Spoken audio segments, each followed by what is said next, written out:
Welcome to the Deep Dive, where we take sources you send us and, well, we dive deep into them to pull out the key ideas. That's right. And today, we've got a really powerful one. It's an essay by Lev Neymotin called The Ghost of 1917, A Warning from the Past.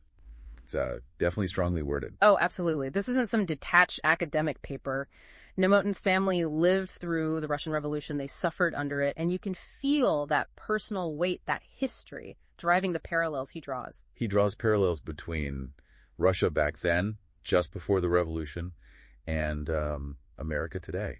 It's quite stark. Very stark. And it's clear he feels these parallels deeply. So our mission today is really to understand his core arguments. We're going to look at the specific connections he makes, what evidence or observations he uses, and, think about what it might mean for you listening. And we should say up front, given the nature of the essay, it's direct, it's unflinching. Our discussion will reflect that. We're aiming to present his perspective clearly. Exactly. Okay, so let's get into his first main parallel. He talks about the collapse of moral and institutional authority. What's he describing in 1917 Russia? Well, Neymotin paints this picture. The Tsar has just abdicated. There's this provisional government led by Kerensky trying to hold things together, but it's weak. Kind of a stopgap measure, right? Right. It's supposed to be transitional. But Neymotin says the army was falling apart. The bureaucracy was just rotting, ineffective, and fundamentally people lost faith. Lost faith in the government, the military, the institutions that were meant to provide stability. Okay, a real breakdown of trust. And the parallel he draws to the U.S. now. It's quite pointed. He looks at America today and sees, or argues he sees, similarly discredited institutions, leaders who seem paralyzed or maybe even corrupted in his view. You mentioned specific things. Yeah, he talks about fading respect for the courts, for the police, even for the Constitution itself. He argues that bureaucracies aren't serving the public anymore, but pushing agendas, and that universities are churning out ideology instead of, objective truth. So the core idea is that this erosion of trust, this loss of faith in the system's pillars, is a kind of dangerous precursor, like dry tinder. That seems to be exactly his point. Historically, that kind of environment can be incredibly unstable. Okay, let's move to his second parallel. This one's titled, Mob Rule Masquerading as Social Justice. That's a pretty charged language. It really is. He looks back at 1917, at the Bolsheviks, the Mensheviks, various anarchist groups. Yeah. All these factions on the streets. And Right. He argues they were using these, appealing slogans about equality, about justice, but using them as cover, essentially, to tear down the existing social structure, targeting people they labeled as privileged, renaming streets and cities, pulling down statues, that kind of thing. And the connection to today, because this is where it gets very direct. Extremely direct. He points to things like riots being described as mostly peaceful protests or looting being framed in terms of equity. He specifically mentions the targeting of monuments, even to figures like Washington and Lincoln. He also brings in things like DEI initiatives and the media. Yes, he suggests they play a role in silencing dissent, in controlling the narrative. He actually calls this whole phenomenon a soft phase of a cultural revolution. Wow.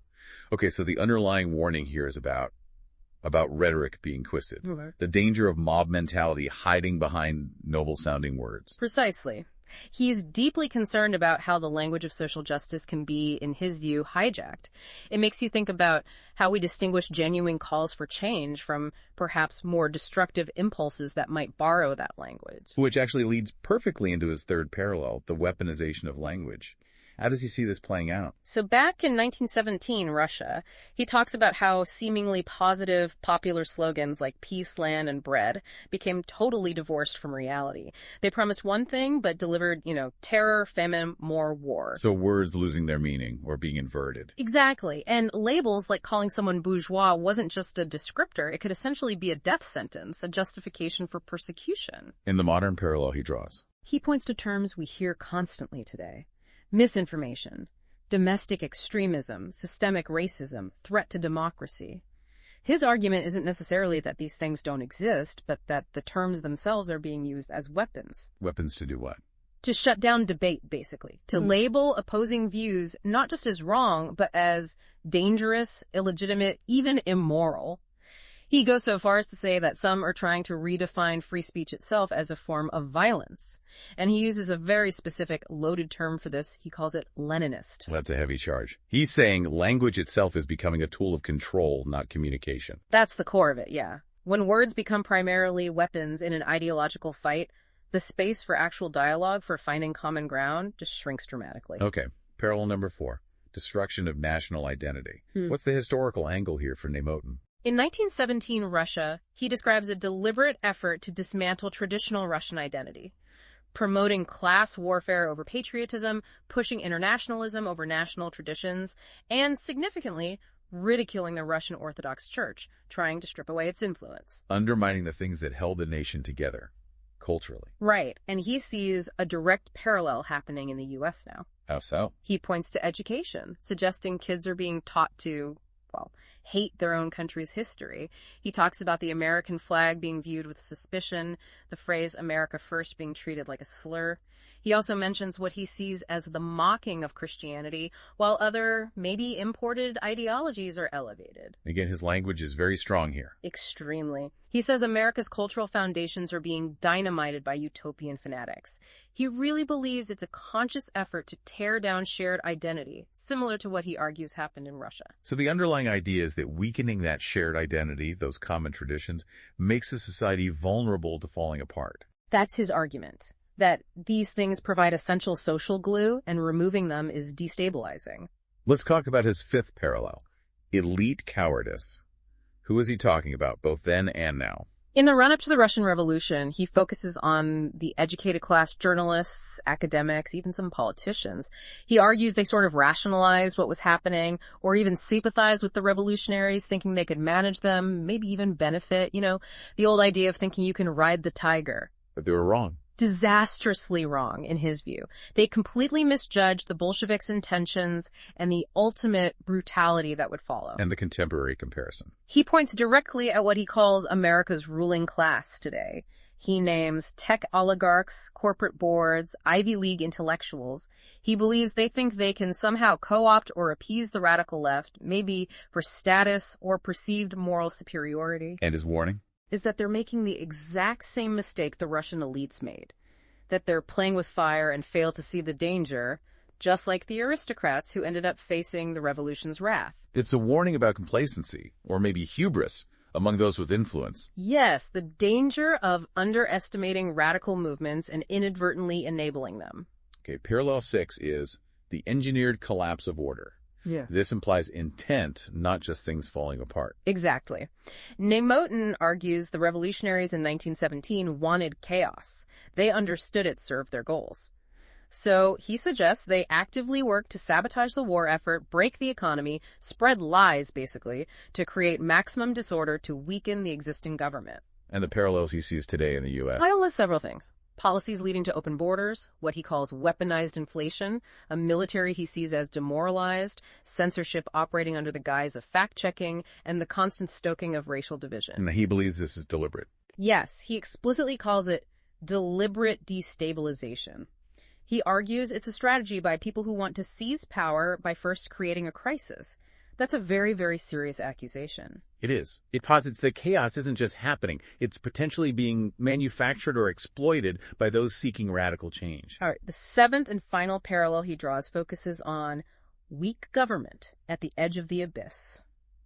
He looks at Kerensky again here. Right. He portrays Kerensky, the leader of that provisional government, as fatally weak. A centrist trying to please everyone, trying to appease the extremists on both sides. Thinking compromise would work. Exactly. But Neymotin's take is that this appeasement just emboldened the radicals, particularly the Bolsheviks, and ultimately Kerensky was just swept away. He couldn't hold the center. And the contemporary parallel he offers. He points to the current Democratic Party and the Biden administration. He uses the term Potemkin presidency. Meaning like a fake village front. Yeah. All show, no substance. Kind of, yeah. Suggesting an appearance of being in charge, but actually propped up by unelected forces or hemmed in by ideology. And he adds that he thinks people, the public, sort of sense this and are getting angry about it. So the core idea is that weak, indecisive, or maybe overly conciliatory leadership is incredibly vulnerable when facing determined radical forces. That's the essence of it, that trying to appease forces bent on fundamental change is a losing strategy. Now, interestingly, after setting up Kerensky as this weak figure, Neymotin introduces a contrast. He brings up Donald Trump. What's his argument there? Well, he explicitly says, whatever else you think of Trump, he's not Kerensky. His point is that Trump, unlike Kerensky, is willing to actually name his enemies, to call them out directly, and doesn't try to appease them. Okay.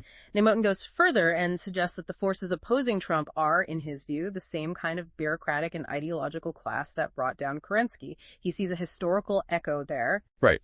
And just to reiterate for everyone listening, we're presenting Neymotin's viewpoint as laid out in his essay. We're not endorsing this political analysis ourselves, just explaining his argument. Absolutely critical to state that. It's about understanding the connections he makes in his warning. Okay, so towards the end, he quotes Alexander Solzhenitsyn, the famous Soviet dissident.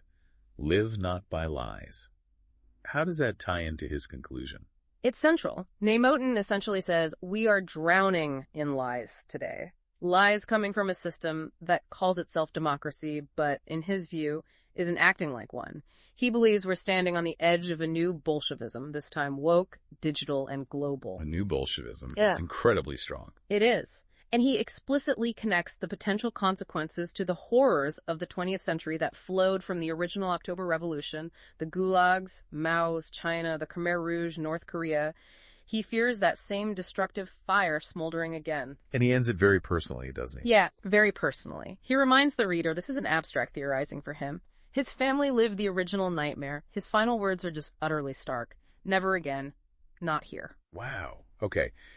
So, if we were to sum up the core of Neymotin's essay, it's this deeply felt, passionately argued warning based on perceived parallels between pre-revolutionary Russia and America today. Exactly. Parallels rooted in his family's own traumatic history.